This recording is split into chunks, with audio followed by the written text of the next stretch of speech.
Good morning, everybody. My name is Bill. This is SixRounds Studio. Today, I'm going to try and do a video that I've been asked about, or asked if I would do on several occasions. And that is to talk about how do I color wood. And I've always been a little reluctant to do that because I've always been concerned that the average viewer thinks that what you're going to do is go get color in a jar, stain, and sort of blend these colors and make them look like the original wood. And after years and years and years of study and practice, I know that's not how it's done. So this coloring of wood is something that takes a little bit of time to learn, to understand, and then to ultimately pull off. Now, even though I've been doing this for so many years, I don't consider myself to be the end-all and mean-all in coloring wood. I've just gotten so I understand it well enough that I like to say I can fake it. And basically, faking it is actually what you're trying to do. And one of my favorite books is called The Art of Faux. And The Art of Faux is the complete source book of decorative painted finishes. And it helps step you through the process of mixing colors and then making them look at the end like it's real wood.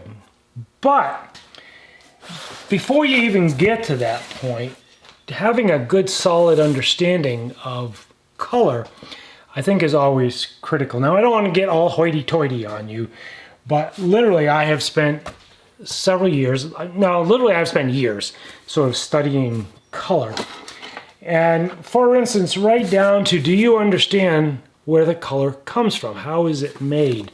I've got a library full of books on just coloring techniques, everything from oils to water base to the pigments that they use to create these colors. And that's basically what this book is. It's a book on pigments and how you get it. But once you understand a little bit more about color and how that color came into being, it gives you a little bit better sense of how to mix those colors to end up with the results that you're looking for. Now, one of the things that if you're going to do this, you're going to need to have color mixing books. Now, this is only one of the several that I've got. 1,500 color mixing recipes for oils, acrylics, and watercolor. Here's another book I've got on doing faux finishes. And again, they sort of help walk you through the different methods and methodology for not only mixing colors, but how do you apply those colors. So probably the one book that is most critical to me is going to be this mixing recipes. And again, as I said, this is only one of several that I've got. So again, we're not going to the local hardware store and picking up a color or a jar of stain, adding that stain to the wood and saying, okay, we've managed to accomplish what we're looking for. In fact, we're not staining at all. What we're doing is coloring. And that's the difference I want you to take away from this. If you're really interested in what I'm about to share, understand we are not staining, we are coloring. And that coloring is a completely different concept or completely different idea. With stains, you are literally forcing pigments down into the grain of the wood. And in fact, the amount of pigments that get picked up by the wood is based on several things. First off, it's based on the porousness of the wood itself. And the other thing it's based on is the scratch marks that you put in with sandpaper. So the coarser the sandpaper, then what happens is the more pigments that can build up inside of those sanding striations. Well, we're sanding down to 180 to 220, so there's not a lot of striations. There's not a lot of sanding marks in a piece of walnut. So in the fact, and then if we did that, that stain would, or those pigments would build up in the wood, and then you can't get it out. What you have to do is you have to go back and sand the stain back out. So if I make a mistake doing this coloring, I can simply go back in and pull that color off and do it all over again. Whereas if I get stain down inside either the pores of the wood or into the sanding grooves, I have to go back and remove it by sanding it. And sometimes that stain goes deep into the pores, and we don't want to do that. So understand that the chief difference between what we're going to talk about is we're not staining, we're coloring. And again, that's an important difference that we need to understand. So what am I doing today? What am I going to use an example? Well, they're pretty small, and unfortunately, I'm not going to be staining a big piece of wood. But it does allow us the opportunity to focus a little bit on the part of the wood that we're coloring as we start. This is a set of old Smith & Wesson grips that a customer brought to me. And I'm going to break it here. So what was happening, if I can show this to you, is that end of that grip had broken right off. And it left a raw exposed edge. And when he went to use the gun, okay, that raw edge, first off, it looked ugly, and second off, it left a raw mark or a raw piece of wood where his finger was getting caught. So I didn't show the repair. I did the repair on this. I cut away and added in a new fresh piece of wood. Again, we're trying to color match the wood when we start this, because that's going to make this all that much easier. And then we try to get the grain itself going in the correct direction so that when we begin to build or faux that grain in, we've got something that we can build off from, as opposed to having to create it all from scratch. So with that big long explanation out of the way, let me start showing you the coloring process. But understand, this video is going to be days long. Now the video is not going to be days long, but the process is going to be days long, because when you color as opposed to stain, you're literally building layers upon layers upon layers of finish and color. Now I've mentioned that in several of my past videos, and again, you can go back and search the catalog and we'll talk more about how we color. And in this case, I'm going to go relatively step by step. So there's nothing I'm going to tell you over this video that is going to make you an expert wood colorer. It's just going to give you the basics, or the basic understanding of how I accomplish a blend of wood that I am literally fauxing or faking or fooling the eye. And fooling the eye is really the critical part of this. To remember that at the end, what we're doing is creating a finish that when you look at it, it appears to your brain, to your eye, to be a blend or an exact replica. And it should, if we do this well, disappear. And if I were to ask 50 people, maybe one person would actually be able to recognize that I colored the wood. Let's get started. All right, so now I mentioned in the intro that we're not staining, that we're actually coloring. So we need to prevent those pigments from getting down into the pores or the grain of the wood, or the sanding marks or striations. So in order to do that, I always start out with a wash coat. And again, if you've watched any of my other videos, I'll always talk about a wash coat. And that wash coat is going to be a really thinned down finish. So we're going to put that on, and then we're going to put 2 or 3 layers of that wash coat that we're just simply trying to build up, again, a thin barrier between the wood and the coloring that we're going to add after. I don't do anything or use any kind of special finishes, but I do use a 50-50 mix because we do want to thin this down. So it is a wash coat and not a finish coat. In this case, I'm just using tung oil. It's tung oil. Tung oil is actually a really pretty nice, robust finish. And I'm going to use this 50-50. So to get 50-50, you got to have a measure. I use a teaspoon. This teaspoon has been my go-to for 30 years. And then I'm going to add the same amount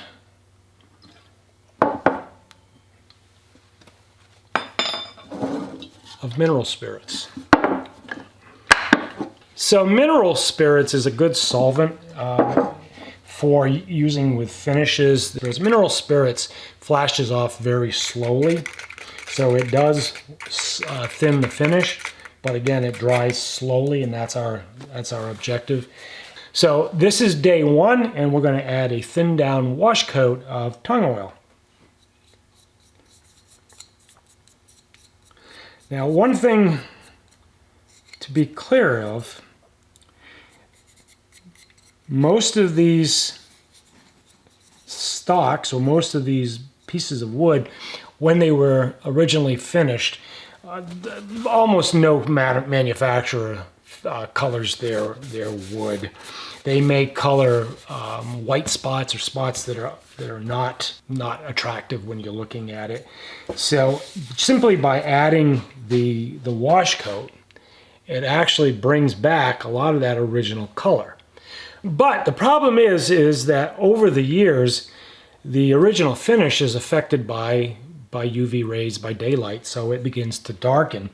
And because I had to sand to blend this patch, it's a fresh coat, and that's where the faux coloring is going to come in. So I had a repair I had to do on the back here as well. So there is our wash coat. I'll just let that sit there for a minute. We'll do the same thing over here. We'll put in our thin wash coat. And just as a reminder that all we're doing is putting a barrier between the pores of the wood and the coloring that we're going to add here in another couple days. All right, so there's our first coat, and we're going to let that dry. Actually, what I'll do is I'll let that dry today. This is 10 in the morning. I'll let this dry until tonight. Then I'll come back and I'll put a second wash coat. I'll look at it at that point and decide whether I think the 2 wash coats are enough or not. Typically it is, and then we'll come back a day later and start to do the coloring, and that'll be a whole different discussion.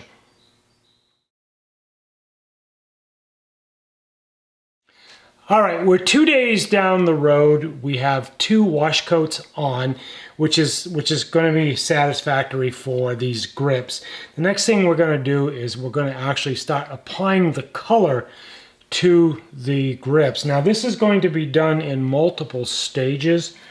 And again, this is not just applying stain to something. We have to build that layer of color until we've got the color that we want that blends as closely to the original color of the grips that I can. Now I've never colored anything from Smith & Wesson before, so this will be a little bit of an experiment for me. The color is a little browner than the old Winchesters. Winchesters tend to have a red hue to it. This has definitely got a brown hue to it. But the concepts and the theories, they don't change. So what do we need to use in order to accomplish those colors that we're looking for? Well, the first thing is the color mixing recipes. Now, I'm going to show this to you. I've done this so long I sort of have a strong sense of what colors to use. But if we go over into the book to the browns in the book, it has several oils or colors that they recommend. Indian red, burnt umber, burnt sienna, and I have all of those colors here. All right, and as a matter of fact, let's go over the colors that I do have here. I've got burnt umber, burnt sienna, a red, Indian red, crimson red, which is a real red, and yellow ochre. So yellow is a color that we would use to create wood tones or browns. And then, believe it or not, blacks and whites, because the blacks and whites help either darken or lighten the tones a little bit. So I use both blacks and whites depending on how much brown or color that I want to take away or add. All right. So again, these colors that they're suggesting are Indian red, which I have, burnt umber, and burnt sienna. And we will be using all of those colors as we progress through this. I also have a white plate. Now the white plate, what it gives me is a neutral background to begin to blend those colors to. So when we start looking for colors that match the grip, I can then compare those colors that I've created or built on the white sheet of paper. I also have two brushes. Now this is the brush that I'm going to apply the colors with, and this is the brush that I use to feather those colors out, because what we're trying to do is, as I said, build layers. So we want to build these very thin layers of color, and if we just apply the color that we're mixing and then don't feather it out or don't blend it out, then it gets too thick, and then you're not going to see the wood tone or the wood itself through the mixture or the color mix that we're making. So we always want to be able to see the wood grain or the wood color below that. And again, what we're trying to do on this is we're doing two things. We're trying to bring back that color that occurs over time as the UV rays begin to darken the wood. So we want to try and take the repair and blend it down or darken it down to what the wood looks like or the finishes look like over time. But also, this is where I added a patch, and I need to make that patch blend off into the remaining wood. Now, you can do this in a lot of ways. You can use it with colored pigments. I have some raw pigments that I could use, and I do. I use that occasionally, depending on what I'm mixing. I generally use oils, so I use Windsor Newton rather. It doesn't matter what ones you buy. I happen to use the Windsor Newton. I know how they react, so I stick to that. But what we're going to do is we're going to add little dabs of these colors onto the white plate. So we're not going to need a lot, so we just add a small amount onto the plate. Now I'm going to use the burnt umber.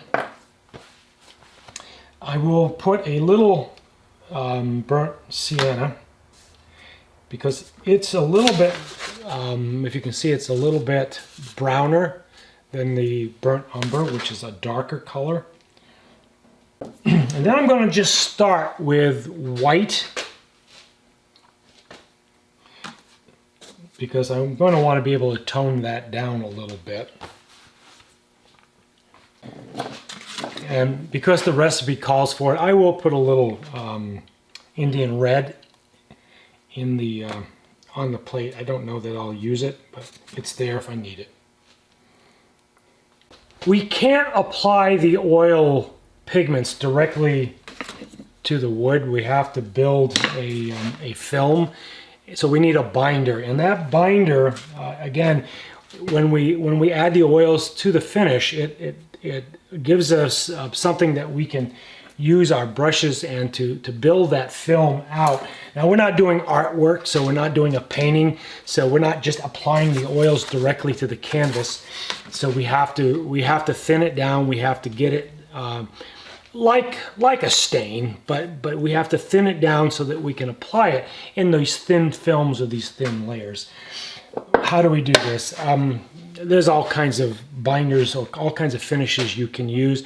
I'm just going to use the tung oil. The tung oil works well for me.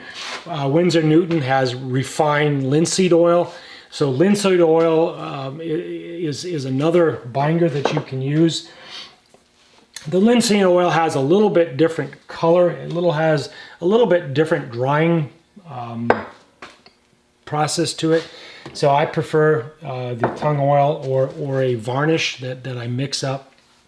In this case, because it's a small area, I'm just going to use the tung oil. And I'm not going to thin the tung oil, I'm going to just use it the way that it is. So I'm just going to add a little bit of tung oil in the bottom of the plate. And using the brush, this application brush, we're just sort of getting that tung oil into the brush itself.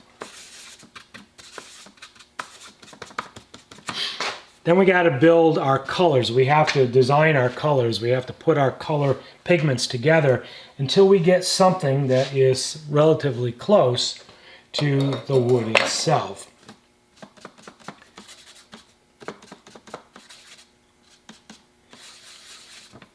So I've brought these two colors together, and you can hopefully see that it's still too red. So we're going to add a little bit more burnt umber to make it a little darker. And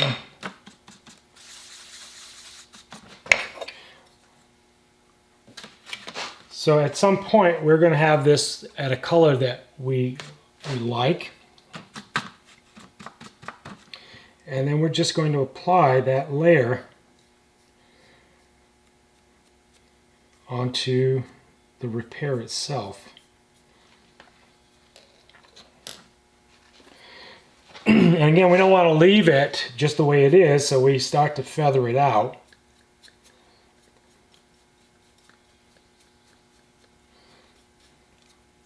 So I need to add it a little bit, make it a little bit darker. So again, we'll go back into the burnt umber and try to bring that a little bit darker.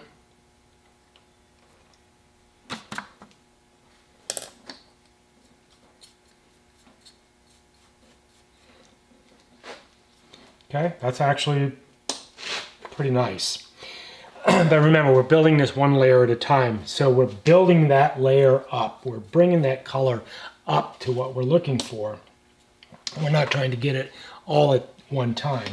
So that was the easy one, really, because that one I didn't do a repair on, but I did have to sand it in order to blend it to the repair.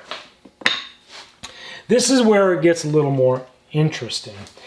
So I need to make probably a little bit more red on this one, because this wood, it tends to be a little bit different shade of wood or shade of color, raw. So I want to give that a little bit of red. That may be just a little too much red.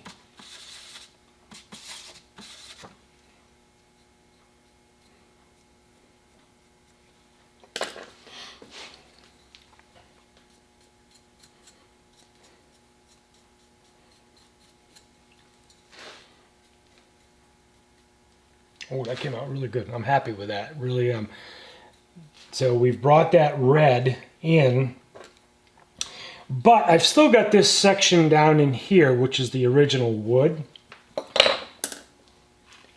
So I need to go back and add in some burnt umber and some burnt sienna. Because what's happening is I mix the colors on the plate. I can bring it back, but it's not worth, sugar's not worth the nickel, as my buddy says. And then go pick up some of that darker stain. Actually, need a little bit more. A little more finish. All right, so we've got that back to a darker color.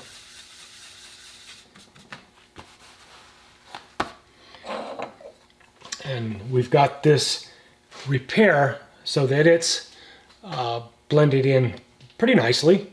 But we've got this raw wood that I sanded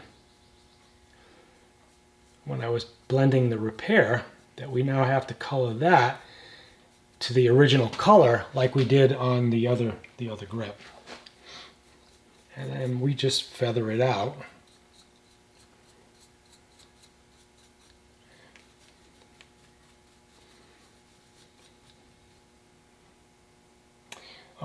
So I am going to have to add a little bit more of a darker finish or darker oils to the repair itself, to the patch, to get that to blend in. But we're not going to do that today. We're going to let this thing dry overnight. We're going to let the binder harden. And then, depending on how it appears when it's dry, I'm either going to add a very thin coat of finish, or I'll just add the second layer of color. One of the problems is that sometimes when you add a second layer, the second layer will pull off parts of the first layer. So sometimes, depending on how well the color sets or dries, we may have to put a barrier in there, a clear barrier between the two. So I'm actually happy with this. It came out really good. All right, see you guys tomorrow. We've got the coloring really good, so the next thing we need to do is to faux in some grain. Now, the glue line where I glued in the patch, it's barely visible, but it's a glue line. So what I want to do now is, using a small brush, I want to paint in some faux grain lines that will help sort of blend away the looks of that glue line. That glue line is a very sharp line or straight line, and the human eye focuses in on sharp lines. So using the faux techniques, we're going to try to blend away enough of that straight line so that the eye doesn't see it. Let's get that done. Now, in the case of painting in the grain lines, you should be able to see that there are some very dark streaks, and those dark streaks tend to show up as black. So what I'm going to do, and in fact you can see on this one here, I hope that there's a black streak here, and in order to get the grain line to look like a grain line, I am in fact going to use black, or a black pigment. But I don't want it to be pure black. I need to temper that with some brown. So I am going to use a dark brown, which is this burnt umber.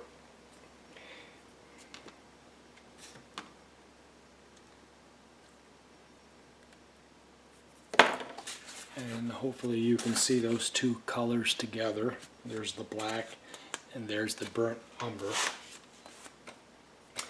And then, as I said, I'm going to use a very fine paintbrush to make it look like I'm painting in one of those grain lines.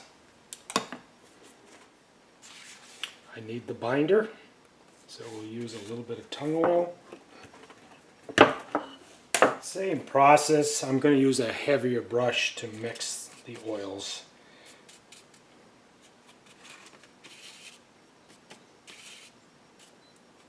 Pick up some of that burnt umber and just try to get this black so it looks more like a dark brown as opposed to just pure black. And we'll just keep mixing in the tung oil.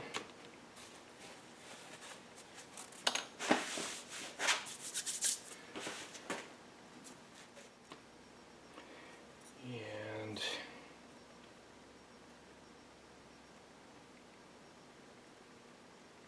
just trying to pick up one of the grain lines that's already existing and blend that in.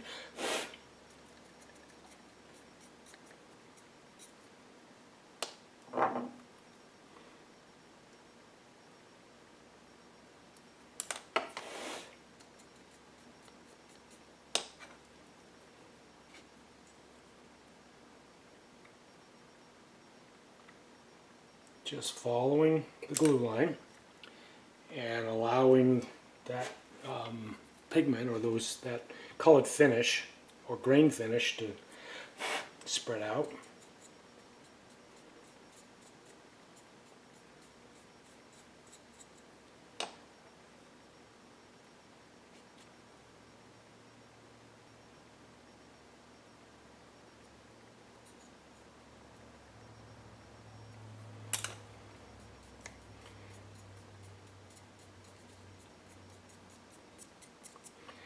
always trying to give the eye something to look at other than that straight line.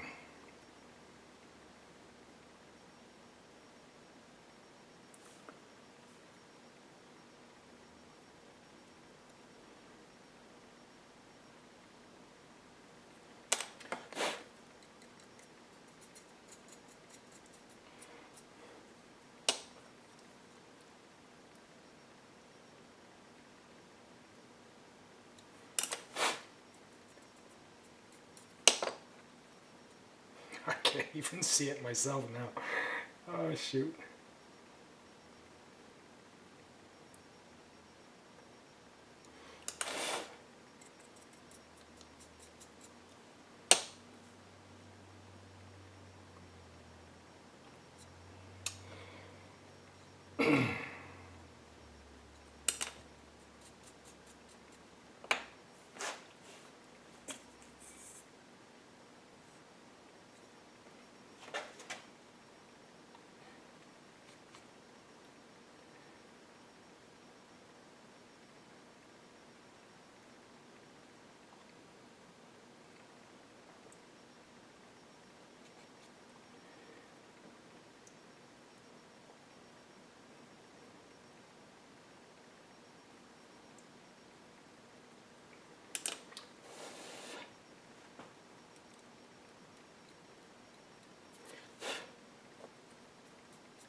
That is really, really nice.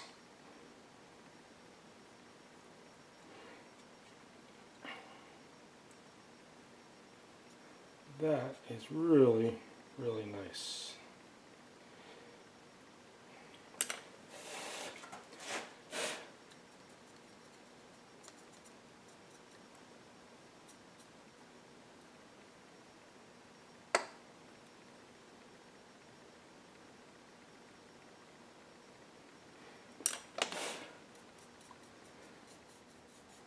I think I'm done, guys, on the graining.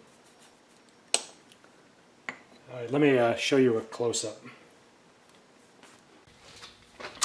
All right, that finishes that layer or that phase of the coloring of these grips. We've added in the grain lines. We've darkened a little bit more the wood around the grain line.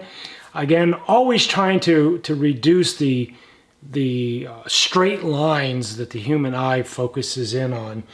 So tomorrow, when this dries, we're going to let this dry overnight. Tomorrow, when it comes back, I am going to mix a little bit of color in my finish and put another single layer of colored finish over the top of that. That will bind in the graining that we did. It'll seal in that those colors. And then we'll let that dry overnight, and then we'll come back a day later, and then we'll put in a couple of basically clear coats over the top of that. And we'll put some varnish over the top of that. That'll seal the whole thing in. I can then give it back to the customer, and they're going to have essentially what looks like brand new or unmolested or unbroken grips.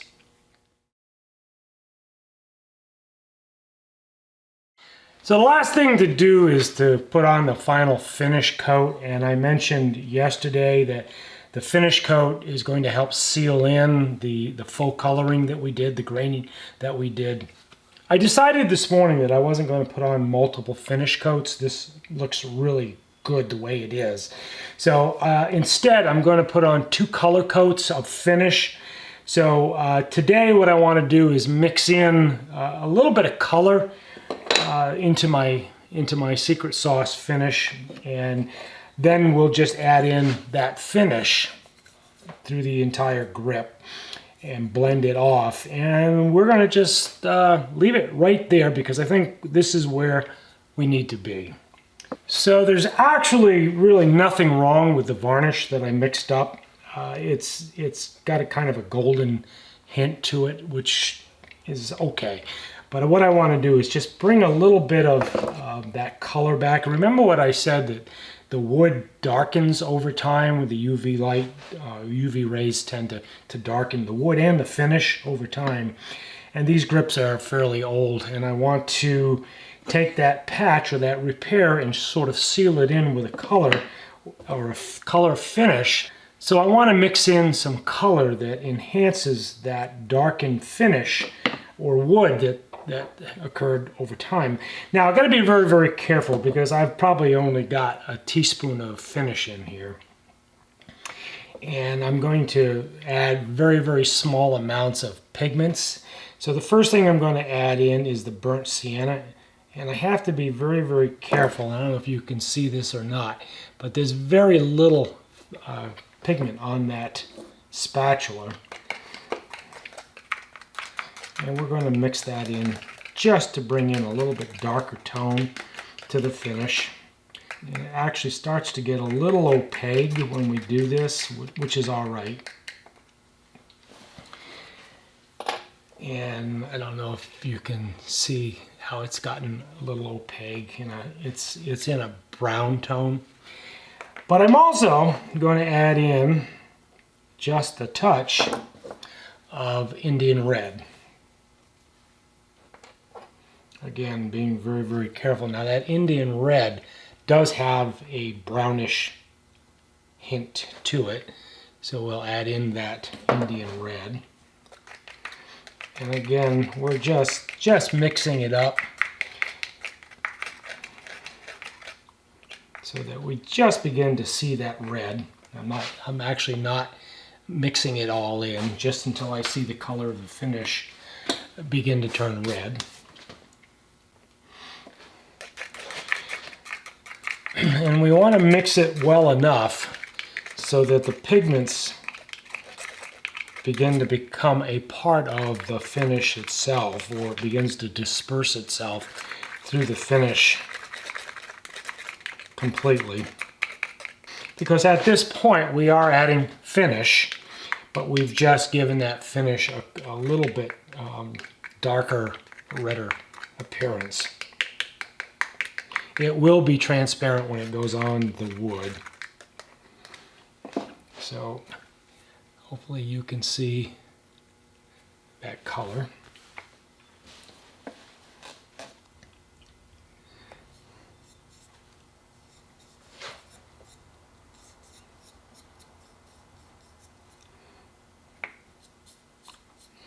So we'll put the bulk of that finish on the repairs. And then a really very, very thinned down layer on the original finish.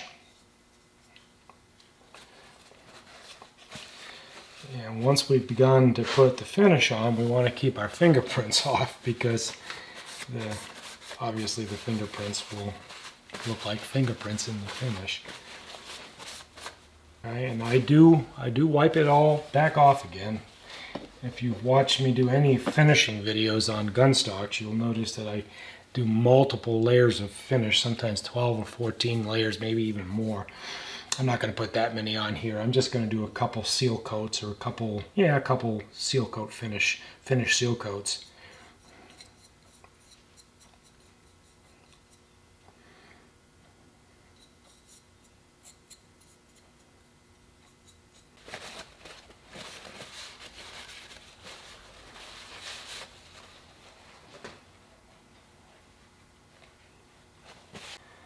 All right, we're gonna let that rest for the day. It's 8 o'clock in the morning, and we'll come back tonight around, I don't know, 4 or 5 o'clock in the afternoon. We'll add another coat of this. If I don't like it after that, this looks really, really nice. I don't think the owner will ever see it or notice it, which is, again, you know, you sort of underpromise and overdeliver, and he was simply asking for a repair. I don't think he really cared whether or not I made this disappear or not, but it's just who I am as a craftsman. I have to take this to the level that I'm capable of taking it anyway. So we will put a second coat on tonight, and perhaps another coat tomorrow morning. I'm thinking not. I'm thinking I'd like to deliver this to the owner tomorrow. Listen, guys, this is totally different for me. I generally, as a rule, don't do instructional videos. So this is a little bit different. You asked for it and I did it. If you enjoyed this, please leave a comment. Tell me what you thought of this type of video. Maybe I can do some more of it. If you have something that you'd like to see specifically talked about, leave that as a comment as well. So if you got something valuable out of this, please consider giving me a one-time super thanks. I would appreciate that. It'll help support the channel as well. Please consider going over to my Patreon page and supporting me over there at the $5 level. Guys, I will show you some close-ups of this at the end of the video, so don't go away. I'll let you see what this actually looks like with all the finished coats in place. As well, if you enjoyed this, please give the video a thumbs up. Subscribe to the channel if you haven't already. We are on a march for 10,000 subs. Yes, we are, and I think we can do this. Thanks for being here, and I will see you in an upcoming video.